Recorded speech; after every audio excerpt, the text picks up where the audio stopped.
Hello दोस्तों, aware IAS YouTube channel पर आपका स्वागत है। हमारी साइंस एंड टेक्नोलॉजी की क्लासेज है। उन क्लासेज में आज एक इम्पोर्टेंट टॉपिक है एमओएफ।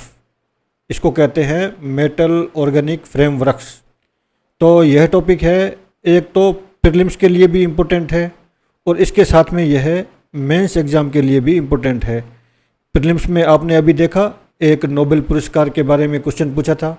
इसी प्रकार से एमओएफ तकनीकी है, इसका जो विकास किया है वैज्ञानिकों ने, उनको नोबेल प्राइज़ मिला है 2025 में। इसके बारे में भी अभी बताऊंगा डिटेल में आपको।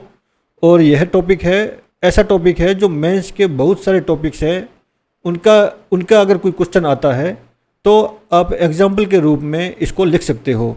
जैसे कौन से टॉपिक हो सकते हैं, तो ग्रीन हाइड्रोजन मिशन है सरकार का। ग्रीन हाइड्रोजन मिशन के ऊपर क्वेश्चन आता है तो इसको एक एग्जांपल के रूप में, एक पॉइंट के रूप में लिख सकते हो। दूसरा, भारत सरकार का एक है net zero target. Net zero target पे क्वेश्चन आता है तो इसको इस एमओएफ का इस्तेमाल आप एग्जांपल के रूप में कर सकते हो। एक कार्बन कैप्चर टेक्नोलॉजी है, उसके आधार पे कोई क्वेश्चन आता है तो फिर भी आप इस टॉपिक का इस्तेमाल कर सकते हो, एमओएफ का इस्तेमाल कर सकते हो। ऐसे बहुत सारे हैं। अगर जलाभाव वाले क्षेत्रों के बारे में बात हो तो ऐसे टॉपिक पर कोई क्वेश्चन आता है तो वहाँ पे आप इसका इस्तेमाल कर सकते हो। स्वास्थ्य के ऊपर अगर क्वेश्चन आता है तो स्वास्थ्य के ऊपर क्वेश्चन आने पे इसका एग्जाम्पल के रूप में आप इस्तेमाल कर सकते हो।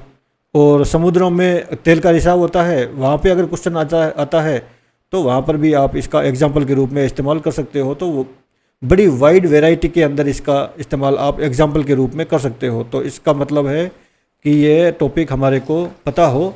तो मैं थोड़ा सा इसका बेसिक वगैरह समझा करके और फिर टॉपिक बता देता हूँ, और जैसे ही आपको कहीं याद आए तो इसको आप इस्तेमाल कर लीजिएगा। तो ऐसे ही तो वो मार्क्स बढ़ाए जाते हैं। मेंस में मार्क्स कैसे बढ़ते हैं? इसी प्रकार से बढ़ते हैं कि आपने एक टॉपिक पढ़ा और उसको यूटिलाइज करना आपको आ गया, आपने लिंक करना सीख लिया। यानी कि ग्रीन हाइड्रोजन मिशन का क्वेश्चन आए, चाहे नेट जीरो टारगेट का आए या फिर कार्बन कैप्चर का आए, किसी भी प्रकार का कोई क्वेश्चन आए तो आपको पता है, आपने जो पढ़ा है उसको आप एग्जाम्पल के रूप में इस्तेमाल कर सकते हो। तो एग्जाम्पल के रूप में इस्तेमाल करके और आपने वैल्यू ऐड कर दिया उस क्वेश्चन के अंदर। ये नई टेक्नोलॉजी है 2025 में। इस टेक्नोलॉजी को या इसके विज्ञान को जिसने डेवलप किया था उनको नोबेल पुरस्कार भी मिला था। तो शुरू करें इसको, मैं पूरा बताना शुरू करता हूँ आपको एमओएफ को, मेटल ऑर्गेनिक फ्रेमवर्क को। तो मेटल ऑर्गेनिक फ्रेमवर्क है, इसके लिए 2025 में 3 वैज्ञानिकों को रसायन विज्ञान का नोबेल पुरस्कार मिला था। रसायन विज्ञान का नोबेल, ठीक है, रसायन विज्ञान का नोबेल किसे मिला था? जिन्होंने एमओएफ का विकास किया था। तो ये 3 वैज्ञानिक कौन कौन थे? इन 3 वैज्ञानिकों के नाम लिख लीजिए। 3 वैज्ञानिक है, इन 3 वैज्ञानिकों के नाम लिख लीजिए। क्या पता किसी प्रीलिम्स में या फिर आगे आने वाले यूपीएससी के किसी प्रीलिम्स में पूछ ले। तो ये हैं सुसुमु कितागावा। तो मैं लिख देता हूँ, साथ साथ में आप भी लिख लीजिए। सुसुमु ये कितागावा, इन्होंने क्या क्या विकास किया है, इसके अंदर क्या डेवलप किया है, तो वो मैं उसके ऊपर भी बात करूँगा। तो पहले हम थोड़ा सा लिख लेते हैं, कुछ टॉपिक देख लेते हैं, इनकी परिभाषाएं वगैरह समझ लेंगे तो क्या होगा ना, समझ में आसानी से आ जाएगा। रिचर्ड रॉबसन, तो ये दूसरे वैज्ञानिक ये थे। पहले थे हमारे सुसुमु कितागावा, दूसरे थे रिचर्ड रॉबसन, और एक वैज्ञानिक थे उमर एम यागी। तो उमर एम यागी, ये 3 नाम याद कर लीजिए। इनको रसायन विज्ञान का नोबेल पुरस्कार मिला था। किसके लिए? कि इन्होंने डेवलप किया था एमओएफ्स को, मेटल ऑर्गेनिक फ्रेमवर्क को विकसित किया था। तो ये तो हो गया। अब एमओएफ्स है क्या, पहले उसकी परिभाषा वगैरह देख लेते हैं। तो एमओएफ की परिभाषा लिख लीजिए। इससे क्या होगा, चीज़ें क्लियर होनी शुरू हो जाएगी। फिर आपको समझ में आएगा कि आप जैसे इतनी चीज़ें मैंने बताई है, इनके अंदर आप कैसे इसका इस्तेमाल कर सकते हो। तो यहाँ पर इसकी परिभाषा में लिख सकते हैं कि यह अत्यधिक छिद्रयुक्त और क्रिस्टलीय सामग्री है। तो मैं लिख दूँ साथ साथ में, आप भी एक साथ साथ में लिखते रहिए, क्योंकि मैं बाद में लिखवाऊँगा तो वैसे ही टाइम ज़्यादा लग जाएगा ना। मैंने एक बार ये जो क्वांटम टेक्नोलॉजी का टॉपिक पढ़ाया था उसमें करके देखा था तो डबल टाइम लग गया था। तो यह अत्यधिक छिद्रयुक्त, छिद्रयुक्त छिद्रयुक्त छिद्रयुक्त छिद्रयुक्त छिद्रयुक्त छिद्रयुक्त छिद्रयुक्त छिद्रयुक्त छिद्रयुक्त छिद्रयुक्त छिद्रयुक्त छिद्रयुक्त छिद्रयुक्त छिद्रयुक्त छिद्रयुक्त छिद्रयुक्त क्रिस्टलीय सामग्री है। मैं सब बताऊंगा, इन सब के बारे में बात करेंगे। अभी आपको लग रहा होगा कि क्या है, ये क्या बता रहा है, ये सब समझ में आएगा आपको धीरे धीरे करके। हम आगे बढ़ेंगे ना। तो ये क्या है, एक अत्यधिक छिद्रयुक्त है। छिद्रयुक्त को कहते हैं पोरस कहते हैं ना, तो इसके अंदर क्या है, छेद रहते हैं। देखो ये एक नैनो टेक्नोलॉजी है ना, उस स्तर पे बात कर रहा है, तो नैनो स्तर पर बात हो रही है। ठीक है, ये छिद्रयुक्त और क्रिस्टलीय सामग्री है। इसमें क्या होता है, तो इसमें ये लिखिए कि इसमें मेटल के आयन होते हैं, वो एक तरह से नोड्स बनाते हैं। तो मेटल होता है या फिर धातु। धातु से क्या बनता है, ये धातु बनता है, यह बनता है नोड्स के रूप में इस्तेमाल होता है। नोड्स का मतलब हो गया कि कोई जॉइंट जॉइनिंग पॉइंट, या फिर क्या बोलेंगे इसको ऐसे ही लिख लो आप, जॉइनिंग पॉइंट टाइप का कुछ हो गया, जहाँ पे सभी आगे के मिलते हैं ना, तो वैसा कोई जॉइनिंग पॉइंट टाइप का है, जॉइंट है कोई। तो ये जॉइंट बनेगा। ये जॉइंट कैसे बनेगा, तो ये अकार्बनिक हो गया। क्यों, क्योंकि यहाँ धातु लिखा हुआ है, तो एक तरह से यह अकार्बनिक होगा, अकार्बनिक नोड्स बनेगा इससे। ठीक है, दूसरी चीज़ लिखिए यहाँ पे, दूसरी चीज़ क्या होगी, तो इसमें होगा लिंकर्स का काम करेंगे कार्बनिक अणु।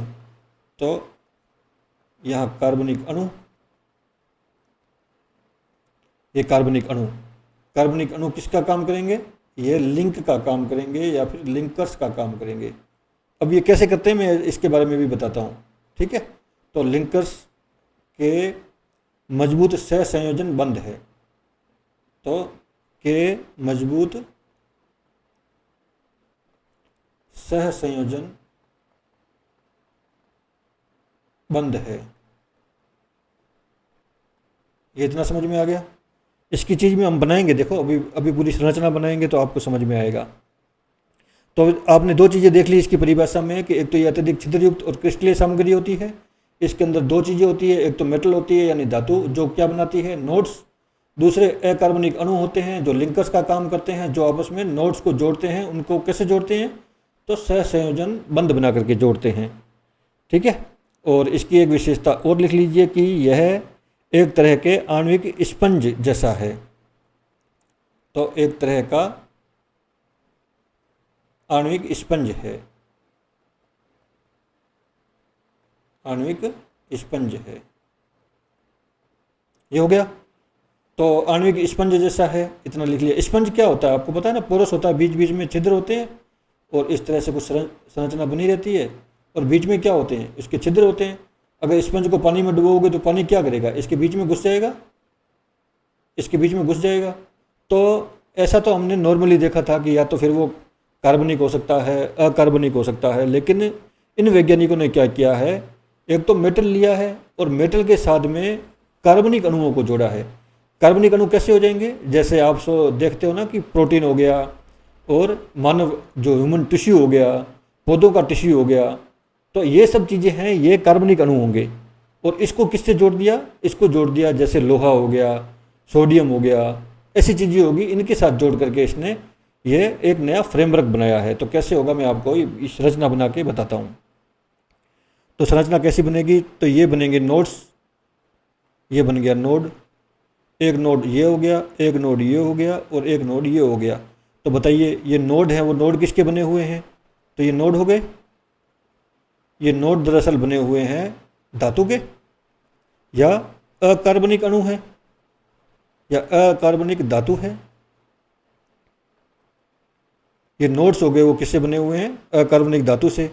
अब लिंकर्स यानी ये जोड़ने वाली संरचना, ये होते हैं दरअसल कार्बनिक अणु। तो ये लिंकर्स है, इनको लिंकर्स कह दिया। ये लिंकर्स किसके बने हुए हैं, तो ये हैं कार्बनिक अणु। कार्बनिक अणु में कैसे आ जाएगा, जैसे ह्यूमन टिश्यू में देखते हो आप, ह्यूमन टिश्यू में सारे जो चीज़ें हैं वो कार्बनिक अणु है। यानी कि मानव की संरचना होगी, जो जीवित जीव वगैरह हैं, जीव वगैरह जो भी हैं, वो सभी कार्बनिक अणु हैं। तो उनके द्वारा जो भी चीज़ें मिलती है उनका प्रयोग करके उसने एक लिंकर बना लिया। तो ऐसे लिंकर्स बन गए, बीच में ये संरचना बन गई जो रह गई खाली। बाहर क्या है, नोड है, नोड के ऊपर क्या है, अकार्बनिक कोई धातु है, और बीच में इनको लिंक करने के लिए एक पाइप टाइप की या एक संरचना को इस्तेमाल करना पड़ेगा, तभी दोनों जुड़ेंगे। तो इसको कह दिया हमने लिंकर्स, और लिंकर्स बने होते हैं हमारे कार्बनिक अणु से। यहाँ तक कोई दिक्कत नहीं है। तो फिर अब यहाँ इसकी विशेषताएं देख लेते हैं कि क्या क्या विशेषताएं हैं। तो इसकी विशेषताएं देखो, इस तरह से ये स्पंज जैसा मैंने लिखवा दिया ना आपको कि यह एक तरह से आणविक स्पंज जैसा बन जाता है। तो इसकी एक खास विशेषता होती है कि इनका जो सरफेस एरिया है, पृष्ठीय क्षेत्रफल, इनका पृष्ठीय क्षेत्रफल, आंतरिक पृष्ठीय भी हो जाएगा ना, आंतरिक पृष्ठीय क्षेत्रफल, तो पृष्ठीय क्षेत्रफल, सरफेस एरिया। सरफेस एरिया का मतलब हो गया कि अंदर जगह कितनी मिलेगी, चार तरफ जैसे हमने 4 नोड लगा दिए, ये 4 नहीं, नोड तो बहुत सारे होंगे, लेकिन ये 4 नोड मान लिया लगा दिए, तो बीच में जो एरिया बनेगा बचेगा यह कितना है, तो उसको कहेंगे हम सरफेस एरिया। ठीक है, तो पृष्ठीय क्षेत्रफल, या फिर इसको कहेंगे सतही क्षेत्रफल।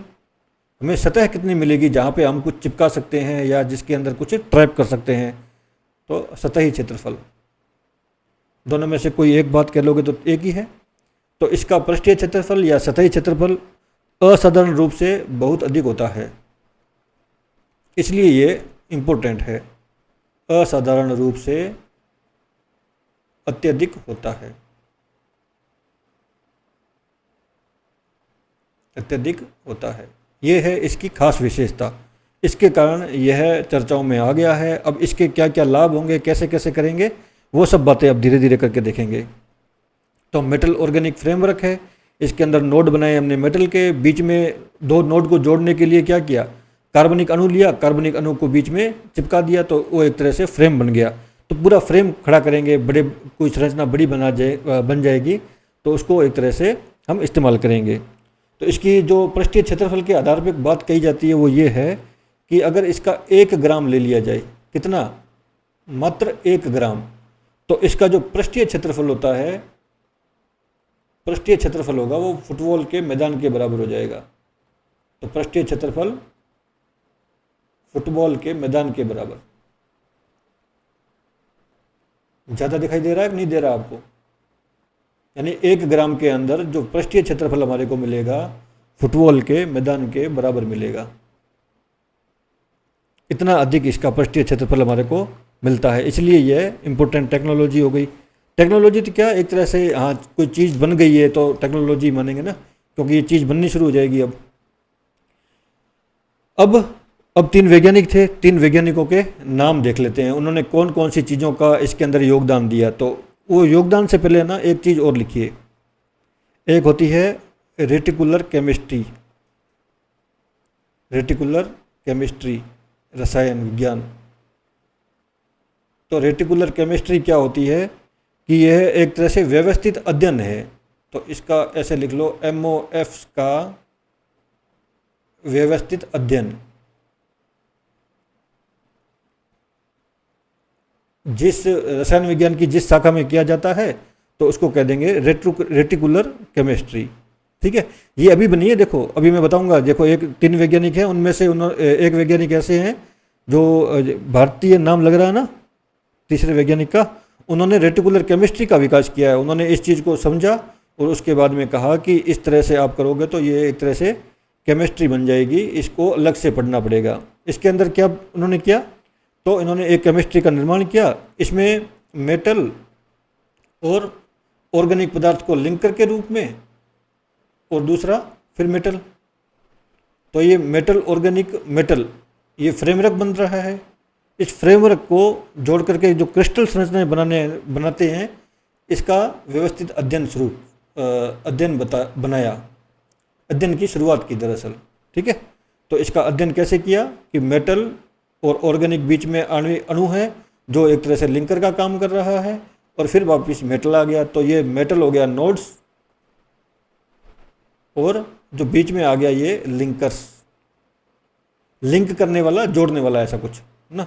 तो ये जो फ्रेमवर्क बना करके, जो फ्रेमवर्क बना है, क्रिस्टलीय संरचना बनी है, इसका अध्ययन करने के लिए जिस केमिस्ट्री का विकास किया गया है उसको कह दिया रेटिकुलर केमिस्ट्री। अब तीनों वैज्ञानिकों के बारे में थोड़ी थोड़ी बातें आप देख लो कि उन्होंने क्या क्या योगदान दिया है। तो यहाँ मैं लिख दूँ वैज्ञानिक योगदान, इससे क्या होगा ना, याद रह जाएगा। यूपीएससी का कोई भरोसा नहीं है, अगर यहाँ से प्रीलिम्स का क्वेश्चन बनाना चाहे तो पूछ लेगा कि ये जो चीज़ है ऐसी ऐसी कुछ अभी हाल ही में चर्चाओं में थी, इन वैज्ञानिकों ने इनमें से कौन कौन सी चीज़ों का योगदान दिया है, ऐसा कुछ करके कुछ बना ले बाई चांस। तो सबसे पहले लिखिए रिचर्ड रॉबसन, रिचर्ड रॉबसन साहब।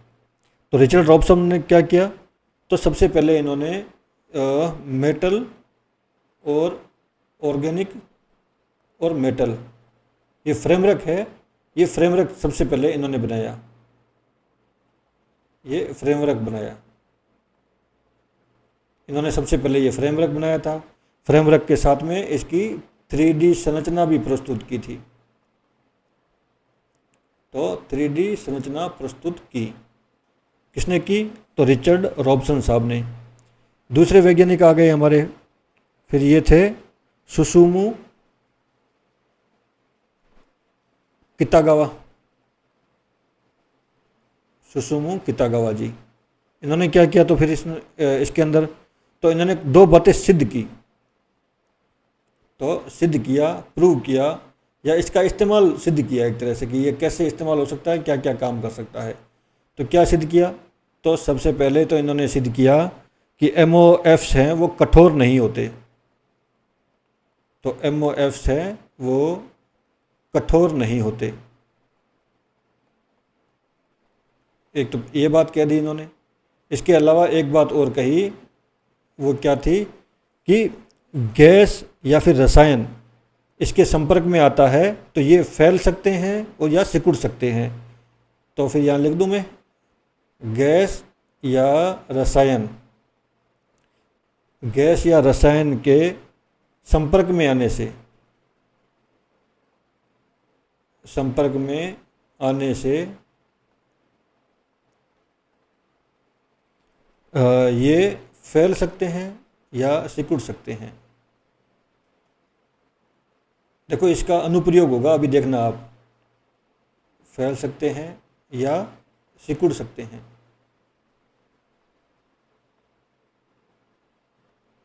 फैलेंगे तो ज़्यादा चीज़ों को ऑब्जर्व करके रख सकते हैं, और सिकुड़ेंगे तो जो ऑब्जर्व किया है उसको बाहर निकाल देंगे, दोनों काम कर सकते हैं।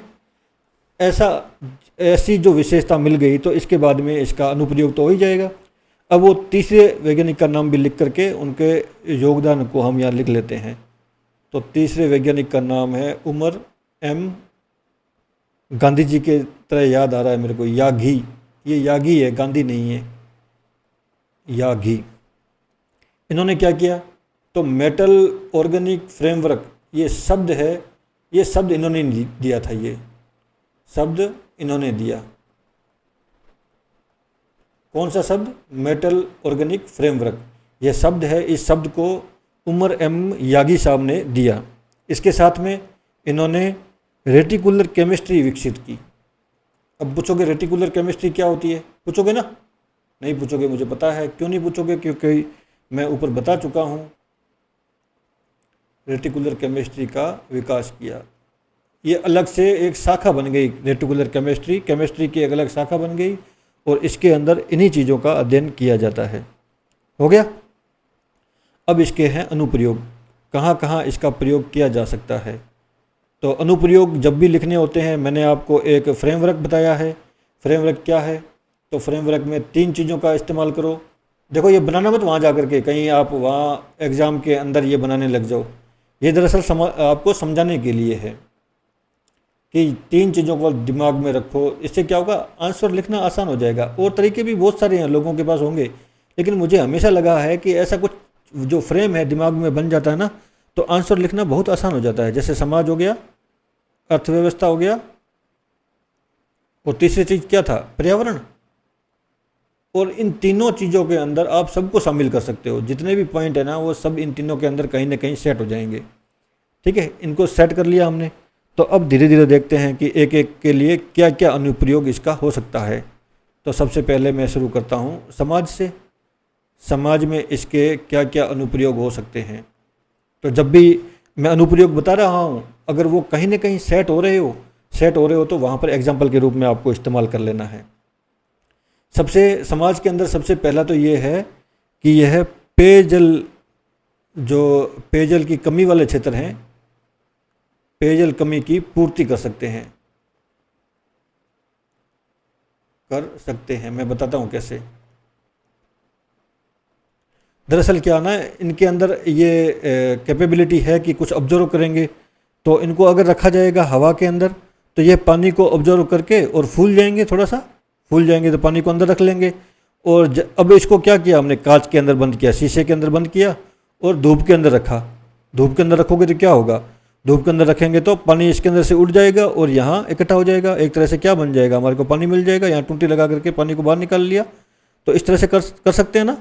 तो यह पेयजल की कमी की पूर्ति कर सकता है। इसकी विशेषता ये है कि अगर वायु में 20% से कम आर्द्रता होती है तो उस पानी को हम, बहुत कम संभावना है कि उसको हम पानी बना सकें। हवा के अंदर आर्द्रता 20% से कम है तो उसको सापेक्ष आर्द्रता 100% लाने के लिए आपको पता है तापमान बहुत ज़्यादा ठंडा करना पड़ता है। ये इम्पॉसिबल जैसी स्थिति हो जाती है। लेकिन अगर इसका इस्तेमाल करेंगे तो 20% से कम आर्द्रता होगी तब भी यह पानी बना सकता है। ठीक है, तो इस तरह से पानी को ऑब्जर्व कर सकता है हवा से ऑब्जर्व करके, और ये तरीका अपना करके सूर्य का प्रकाश इस्तेमाल किया और पानी बना लिया हमने। तो पेयजल की जो जहाँ पर कमी है उस कमी की पूर्ति के लिए हम इस तकनीकी का इस्तेमाल कर सकते हैं। समाज के लिए दूसरा उपयोग क्या हो सकता है, दूसरा है चिकित्सा में। चिकित्सा में कैसे, आपने शब्द सुना होगा टारगेटेड ड्रग डिलीवरी, लक्षित दवाई, और डिलीवरी को क्या कहेंगे, लक्षित दवाई डिलीवरी कर लेता हूँ मैं ना, मुझे याद ही नहीं आ रहा हिंदी क्या है इसका, तो लक्षित दवाई वितरण ऐसा कुछ कर लो।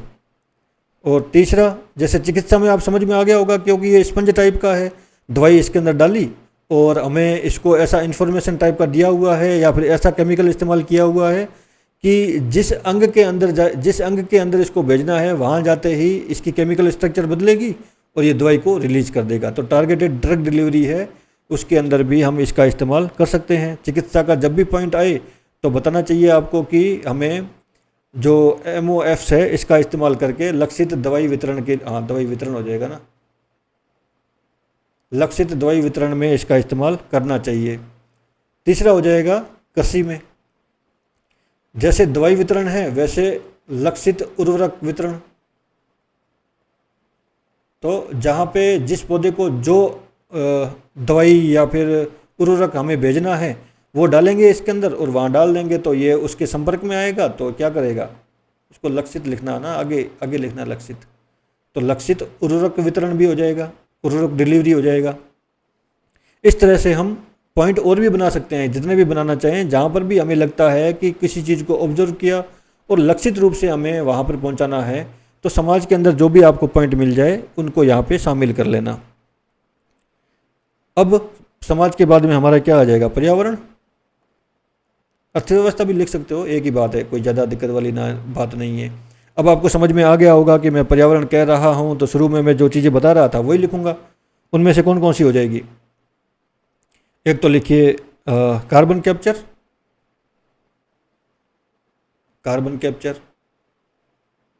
और क्या हो सकता है, और आप दिल्ली जैसे शहरों में देख रहे हो प्रदूषण, तो इस प्रदूषण को कम करने में, प्रदूषण कम कैसे करेगा, क्योंकि यह अपने अंदर ऑब्जर्व कर लेगा, जो हानिकारक गैसें हैं उनको अपने अंदर खींच लेगा, तो प्रदूषण कम करने में मददगार हो सकता है। और यह जल शुद्धिकरण में भी इस्तेमाल हो सकता है, अशुद्धियों को अपने अंदर खींच लेगा, तो जल शुद्धिकरण के लिए भी इसका प्रयोग किया जा सकता है। इसके अलावा क्या हो सकता है, इसके अलावा तो मुझे कुछ दिखाई नहीं दे रहा।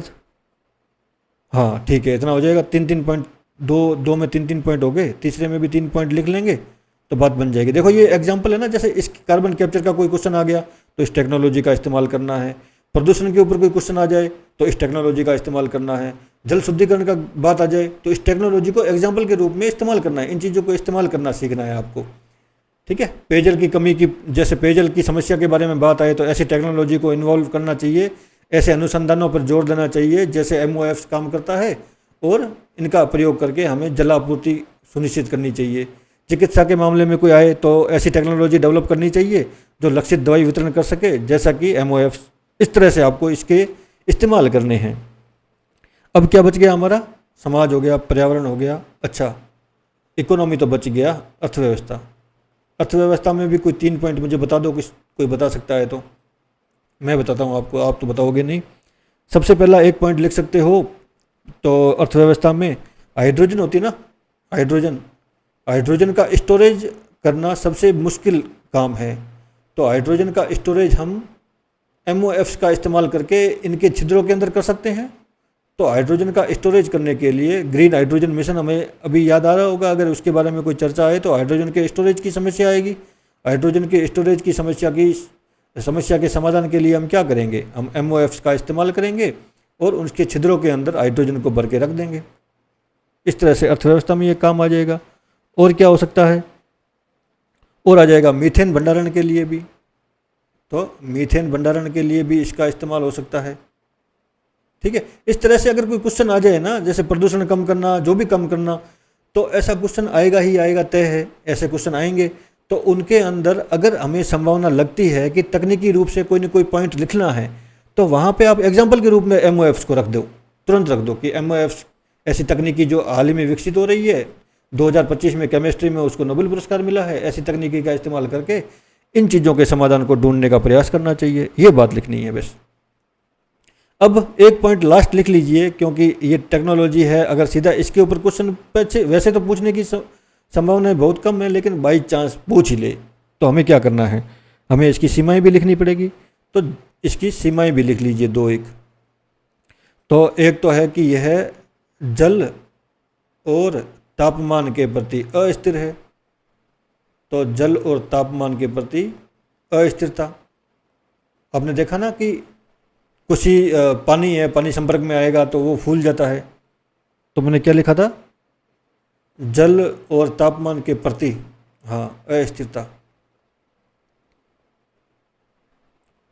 जल और तापमान के प्रति अस्थिर होने के कारण इसके अंदर बहुत जल्दी परिवर्तन आ जाता है, या फिर अणु टूट जाता है, अणु टूट जाता है। यह इसकी समस्या है। और एक पॉइंट और लिख लीजिए, फिर इसको करते हैं समाप्त। इसका जब भी कोई मेंस का क्वेश्चन आए और उसके अंदर अगर आप इस्तेमाल कर सकते हो तो उसको ज़रूर करना। ये नई टेक्नोलॉजी है, इस तरह के एग्जाम्पल अगर आप लिख दोगे ना तो बल्ले बल्ले हो जाएगी, आपका आंसर बहुत अलग लेवल का हो जाएगा। और इसकी उत्पादन लागत अभी बहुत अधिक है, उत्पादन लागत बहुत अधिक। ये लिख नहीं रहा, क्यों नहीं लिख रहा भाई, थक गया क्या? उत्पादन लागत अधिक है। इसके अलावा तकनीकी अभी रिसर्च के लेवल पर ही है, तो तकनीकी रिसर्च स्तर पर ही है।